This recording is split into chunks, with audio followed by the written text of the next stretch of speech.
Assalamualaikum warahmatullahi wabarakatuh. Pertemuan di mata kuliah statistika kita kali ini kita akan membahas tentang jenis data statistik. Jadi mengapa kita perlu memahami jenis data terlebih dahulu? Karena data ini adalah sesuatu yang akan kita olah ya sebelum melakukan sebuah analisis. Kemudian dengan memahami data dengan baik dan benar sehingga kita bisa menentukan analisis apa yang akan kita gunakan dalam penelitian kita. Jadi seperti pengalaman saya ketika ada mahasiswa membuat suatu skripsi, ketika ditanya mengapa Anda menggunakan analisis regresi, mengapa Anda menggunakan analisis korelasi, dan jawaban mereka karena mereka melihat skripsi dari senior-senior sebelumnya. Padahal kenapa kita pakai regresi, kenapa kita pakai korelasi, kenapa kita pakai analisis jalur dan segala macam, itu juga ditentukan dari jenis data yang kita gunakan. Nah, jadi pertama kita lihat dulu pembagian data. Pembagian data itu dibagi berdasarkan ada 4 di sini. Pertama, berdasarkan sumber, berdasarkan sifat, berdasarkan waktu, berdasarkan skala pengukuran kuantitatif. Oke, nah pertama berdasarkan sumbernya data itu dibedakan menjadi yang pertama primer sama yang kedua sekunder. Data primer ini data yang didapat atau diperoleh langsung dari respondennya. Jadi kita sebagai peneliti yang langsung memperoleh data tersebut, misalnya melalui angket, melalui kuesioner, atau kita melakukan wawancara langsung, atau kita melakukan sebuah observasi langsung kepada objek penelitian. Sedangkan sekunder itu adalah data yang kita peroleh secara tidak langsung, atau ada pihak ketiga yang memperoleh data tersebut, barulah kita ambil datanya. Contohnya ini data yang disediakan BPS, misalnya ada data IFLS atau data Susenas misalnya. Nanti kita ambil datanya, kita tinggal mengolahnya saja. Nah, itu disebut data sekunder. Jadi berdasarkan sumber ada disebut primer, ada disebut sekunder. Biasanya kalau anak-anak manajemen kebanyakan mereka mengambil dari primer. Jadi mereka langsung menyebarkan kuesioner ke responden-responden atau para informan. Nah, lalu yang kedua berdasarkan sifat. Nah, berdasarkan sifat ini data itu dibagi menjadi 2. Yang pertama kualitatif, yang kedua kuantitatif. Kualitatif ini maksudnya adalah berdasarkan quality ya. Jadi berdasarkan quality biasanya data itu berbentuk kata-kata ya. Jadi dia non-numerik, bukan berupa angka. Jadi ini data kualitatif misalnya adalah hasil wawancara, kemudian hasil bacaan atau artikel-artikel di koran, seperti itu contohnya. Kalau data kuantitatif, data berupa angka. Biasanya ini datanya yang berbentuk misalnya jumlah pendapatan, jumlah penduduk gitu ya. Nah, jadi yang membedakannya kalau kuali itu non-numerik, tapi kalau kuantitatif, jadi ingat aja kuantitatif, quantity, jadi berdasarkan kuantitasnya. Jadi ada angka-angka di dalam data tersebut. Nah, lalu berdasarkan waktu ya, data itu dibagi menjadi 3. Yang pertama, data time series atau runut waktu. Kemudian data cross section atau data silang. Lalu yang ketiga itu data panel atau pooled data. Nah, jadi apa yang dimaksud dengan time series? Time series itu apabila datanya berdasarkan runut waktu. Jadi bisa harian, bisa bulanan, bisa tahunan. Nah, contohnya ini. Misalnya pendapatan ya dan pengeluaran pada perusahaan X dalam periode 2000 sampai 2005 dalam jumlah miliar. Di sini kita lihat ada tahun 2000 ya, terus sampai tahun 2005 ada variabel X dan variabel Y. Jadi di sini berarti ada periode selama 6 tahun. Nah, ini contoh data time series. Kalau data cross section yaitu data yang memiliki beberapa sub-sub objek. Jadi contohnya misalnya kalau tadi berdasarkan waktu, kalau ini justru objeknya ada perusahaan A, perusahaan B, jadi ada 6 perusahaan dalam satu waktu. Jadi yang membedakan kalau time series itu dari beberapa runut waktu, kalau cross section ini hanya pada satu waktu tapi memiliki beberapa objek. Ya, jadi contohnya ada data pendapatan dan pengeluaran dari 6 perusahaan. Lalu kalau panel data itu merupakan ya gabungan data time series dan data cross section. Nah, contohnya ini ada data pendapatan dan pengeluaran perusahaan ya dari tahun 2000 sampai tahun 2002. Jadi ada runut waktu dan juga ada beberapa objek ataupun sampel dari penelitian, yaitu ada 4 perusahaan, yaitu perusahaan A, perusahaan B, perusahaan C, dan perusahaan D. Inilah contoh pooled data. Nah, di sini yang ingin saya tekankan lagi, waktu itu pernah ada mahasiswa, dia bertanya ke saya, Bu, ini gimana cara analisis data seperti ini? Saya sudah dapat datanya dari perusahaan, kata dia. Pas saya lihat datanya, ternyata datanya dia itu adalah data panel, data pool. Terus saya bilang, ini nggak bisa dianalisis dengan menggunakan SPSS. Sebenarnya ada beberapa cara pakai SPSS, tapi kurang akurat, kurang tepat, kurang bisa maksimal hasilnya.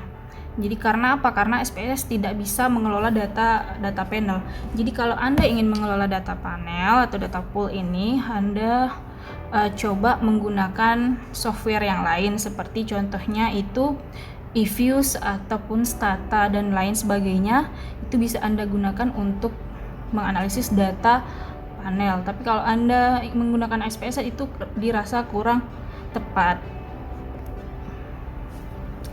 Nah, lalu berdasarkan skala pengukuran kuantitatif ya, data itu dibagi menjadi 4 ya. Pertama, data atau skala rasio, atau ini juga disebut sebagai metrik. Lalu skala interval, skala ordinal, dan skala nominal. Di sini skala rasio merupakan pengukuran yang paling kuat, sedangkan skala nominal merupakan pengukuran yang paling lemah. Jadi di sini saya akan bahas dulu dari bawah. Ya, pertama dari skala nominal atau kategori. Ini contohnya yaitu data demografi responden. Data demografi itu seperti identitas-identitasnya seperti nama, kemudian suku, terus apalagi ya, jenis kelamin, pekerjaan, dan segala macam yang menjadi sebuah kategori ya.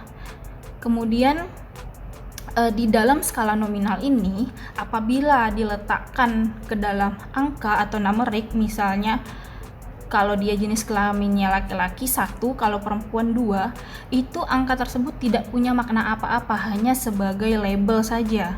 Jadi sebagai kode saja bahwa 1 itu maksudnya laki-laki, yang 2 itu perempuan. Begitu juga agama, 1 itu misalnya Islam, kedua Kristen, dan seterusnya. Jadi di dalam skala nominal ini ya, angka tersebut hanya sebagai sebuah kategori, hanya sebagai sebuah label saja. Tidak bisa dilakukan operasi matematika, tidak bisa juga dilakukan sebuah perbandingan. Maksudnya apa? Misalnya tidak ada perbandingan antara laki-laki dan perempuan, tidak bisa dikatakan perempuan lebih tinggi derajatnya daripada laki-laki atau sebaliknya. Begitu juga agama, misalnya Islam, Kristen, tidak ada bisa dibandingkan. Nah, itu ciri-ciri dari skala nominal.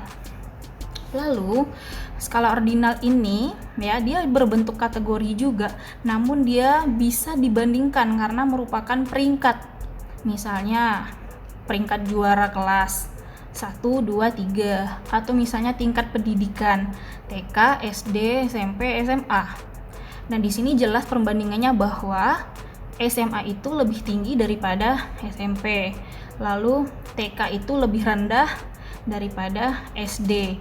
Jadi di situ ada kategori bertingkat dan bisa dibandingkan.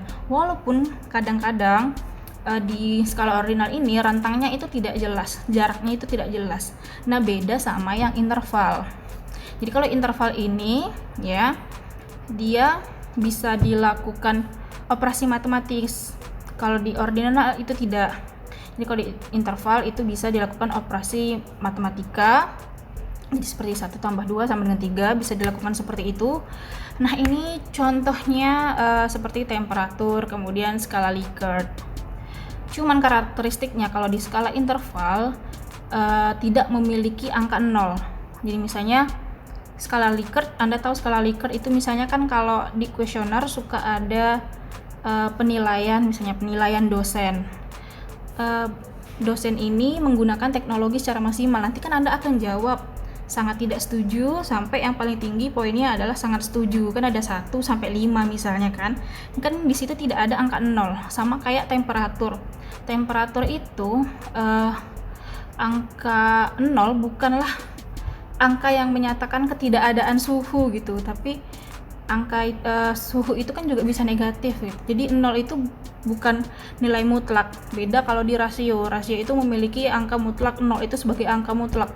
Kalau misalnya beratnya 0 kg artinya memang tidak ada berat. Nah, itu yang membedakan interval sama rasio. Jadi contohnya di rasio ini misalnya tentang pendapatan, gaji misalnya ya. Jadi kalau 0 rupiah artinya ya memang pendapatannya 0. Jadi ada skala rasio ini merupakan skala yang memiliki ciri-ciri yang ada di semua skala sebelumnya, nominal, ordinal, interval. Jadi kenapa pengukuran rasio inilah yang paling kuat? Karena memang skala rasio inilah skala yang memiliki nilai perhitungan yang paling lengkap dibandingkan kategori-kategori yang lain. Oke, jadi nanti mengenai skala-skala ini nanti akan saya bahas di minggu depan tentang apa aja skala pengukuran. Kemudian kalau misalnya skalanya ini seperti ini, analisisnya apa, itu nanti akan dibahas di pertemuan selanjutnya. Lalu di dalam penelitian juga kita selalu mendengar sebuah variabel. Variabel ini wajib dulu kita pahami. Sebelum Anda melakukan sebuah analisis, Anda harus paham dulu yang dimaksud variabel itu apa, jenisnya seperti apa, ciri-cirinya bagaimana, cara menentukannya bagaimana. Baiklah, variabel itu adalah dari berbagai referensi ya. Ada yang mengatakan bahwa sebuah objek penelitian, kemudian sebuah informasi, sebuah fenomena baik itu berbentuk abstrak atau real. Nah, kemudian variabel ini yang pasti dia memiliki variansi ya dan dapat diukur. Maksudnya apa variansi? Variabel ini harus memiliki keragaman. Jadi contohnya begini. Misalnya saya ingin meneliti tentang berat badan seseorang. Kalau saya mengatakan variabelnya adalah badan ya, setiap orang memiliki badan. Orang A, B, dan C semuanya punya badan gitu. Namun yang bisa membuat itu berbeda apa? Berat badannya. Ya, jadi variabelnya itu adalah berat badan karena dia memiliki variansi, setiap orang memiliki berat badan yang berbeda-beda dan itu juga dapat diukur. Jadi itulah yang bisa dikategorikan sebagai sebuah variabel. Nah, lalu bagian dari variabel ini disebut sebagai atribut. Nah, jadi kalau misalnya variabelnya jenis kelamin, berarti atributnya adalah laki-laki dan perempuan. Lalu kalau misalnya variabelnya tingkat pendidikan, maka atributnya itu SD, SMP, SMA, dan perguruan tinggi. Kira-kira seperti itu. Nah, jadi menurut Sugiono pada tahun 2007, variabel di dalam penelitian itu dibagi menjadi 5. Yang pertama itu variabel independen, variabel dependen, variabel moderator, variabel intervening, sama variabel kontrol. Kita bahas dari variabel independen dan dependen dulu. Jadi kalau variabel independen ini disebut juga ya di dalam bahasa Indonesia sebagai variabel bebas. Lalu dilambangkan dengan huruf X biasanya. Kemudian variabel dependen adalah variabel terikat. biasanya dilambangkan dengan huruf Y. Huruf Y besar ya, X besar dan Y besar. Nah, jadi di sini kita bisa lihat panahnya bahwa X itu memengaruhi Y. Jadi, kenapa variabel X itu bebas? Kenapa variabel independen ini dikatakan variabel bebas? Karena dia tidak terikat oleh variabel apapun. Ya, karena variabel X inilah yang memengaruhi variabel Y. Artinya, Y ini nggak bebas, dia terikat. Diikat siapa? Diikat oleh si variabel X. Gitu, contohnya seperti ini. Misalnya, Anda ingin meneliti sebuah Anda ingin meneliti bagaimana hubungan antara pertumbuhan tanaman sama sinar matahari. Coba kita lihat di sini, apakah pertumbuhan tanaman yang memengaruhi panasnya matahari? Tidak bisa kita katakan seperti itu kan. Maka sinar matahari lah yang memengaruhi pertumbuhan tanaman. Artinya di sini pertumbuhan tanaman ini dia variabel terikat karena dia bergantung sama variabel lain, karena dia dipengaruhi oleh sinar matahari, maka sinar matahari lah yang menjadi variabel bebas atau variabel X-nya.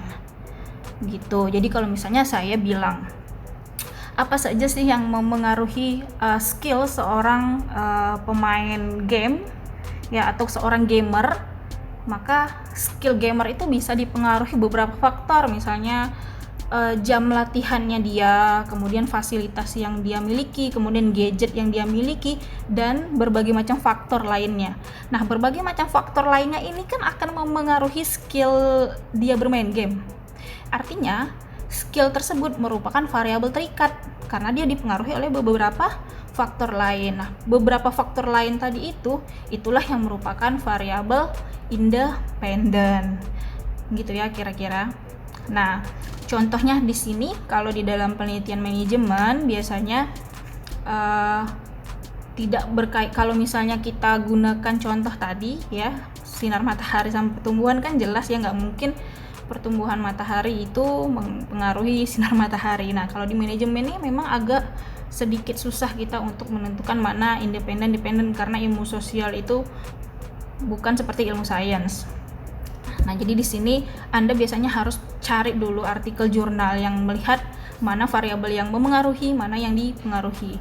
Kalau di sini contohnya misalnya komitmen kerja ya sebagai variabel independen atau variabel X-nya dan produktivitas sebagai variabel Y. Jadi penelitiannya ini ingin melihat bagaimana sih hubungan antara komitmen kerja terhadap produktivitas kerja. Artinya produktivitas kerja seseorang bisa dipengaruhi oleh komitmen kerjanya. Jadi ini Anda harus pahami dulu karena ini merupakan dasar ketika Anda menentukan sebuah judul skripsi. Anda harus paham dulu apa itu variabel independen dan apa itu variabel dependen. Bisa nggak Bu, misalnya variabel dependennya lebih dari 2 atau lebih dari 1, misalnya 2, 3, 4, bisa. Tapi analisisnya bukan pakai korelasi regresi, ada lagi alat analisis yang lain. Jadi analisis itu kita pakai ya tergantung dari data, jumlah variabel, bukan kita nentukan dulu analisisnya apa baru judulnya, tidak seperti itu. Nah, lalu di sini variabel moderator ya, namanya juga moderat ya, jadi dia ada di tengah-tengah. Kalau moderator ya, kalau di dalam sebuah acara kan dia yang sebagai perantara ya antara narasumber sama audiensnya. Jadi di sini variabel moderator itu kita lihat gambarnya, dia tidak secara langsung memengaruhi variabel dependen, tapi dia berada di tengah-tengah. Contohnya misalnya variabel X-nya adalah perilaku suami, variabel Y-nya adalah perilaku istri. Jadi perilaku suami itu memengaruhi perilaku istri, tapi ada variabel yang memengaruhi tapi tidak secara langsung, misalnya jumlah anaknya. Nah, jumlah anak tersebut adalah variabel moderatornya gitu. Lalu ada namanya variabel intervening atau variabel mediator atau juga disebut mediasi. Jadi kalau Anda lihat beberapa buku, ada yang mengatakan dia intervening, ada yang mengatakan mediator, ada yang mengatakan mediasi. Ketiga hal ini sama. Maksudnya adalah, jadi Anda lihat di sini ya, penghasilan memengaruhi harapan hidup ya. Namun di sini ada variabel tengah-tengah ya. Tengah-tengah, kalau moderator kan sebelumnya dia tidak secara langsung ya panahnya. Jadi gaya hidup ini sebagai variabel intervening, di mana variabel intervening ini dipengaruhi oleh budaya, lingkungan atau tempat tinggal. Itu sebagai variabel moderator. Jadi ini sedikit rumit. Tidak banyak mahasiswa S1 yang menggunakan variabel intervening dalam penelitiannya. Jadi apabila Anda ingin meneliti menggunakan variabel intervening, maka analisis yang Anda gunakan bukanlah analisis regresi biasa, tapi menggunakan analisis jalur gitu, atau disebut path analysis. Nah, lalu yang terakhir adalah variabel kontrol. Oke, jadi variabel kontrol ini gambarnya kan lebih kurang moderator nih jika kita lihat. Jadi variabel kontrol ini sering digunakan oleh peneliti bila akan melakukan penelitian yang bersifat membandingkan melalui penelitian eksperimen. Jadi ingat ya, eksperimen itu kan kita bereksperimen. Jadi bukan seperti penelitian-penelitian sebelumnya. Jadi variabel kontrol ini adalah variabel yang yang mengatur agar tidak ada variabel-variabel lain yang masuk mengganggu jalannya pengaruh antara variabel independen dengan variabel dependen. Contohnya, ada seorang peneliti ingin melakukan eksperimen, dia ingin melihat bagaimana pendidikan anak SMA dan SMK ya terhadap keterampilannya mengetik. Nah, lalu supaya tidak ada banyak gangguan variabel lain, maka dibuatlah variabel kontrol itu naskah, tempat, dan komputer yang sama dalam eksperimennya. Nah, jadi itu disebut variabel kontrol. Ini juga jarang dipakai di di dalam skripsi anak S1. Tapi kalian tetap harus tahu supaya nanti apabila kalian ingin melakukan sebuah penelitian, paling tidak kalian tidak kebingungan ya, ternyata kalau misalnya variabel ini kita pakai yang mana gitu, data seperti ini kita pakai yang seperti mana, seperti apa gitu. Nah, baiklah, itulah selesai penjelasan kita tentang data, jenis-jenis data, apa itu variabel. Nah, berikutnya kita akan belajar tentang bagaimana sih kita memilih alat analisis statistik ya berdasarkan data tadi. Nah, kita akan belajar pada pertemuan berikutnya, yaitu pada video selanjutnya. Terima kasih yang sudah menyaksikan. Assalamualaikum warahmatullahi wabarakatuh.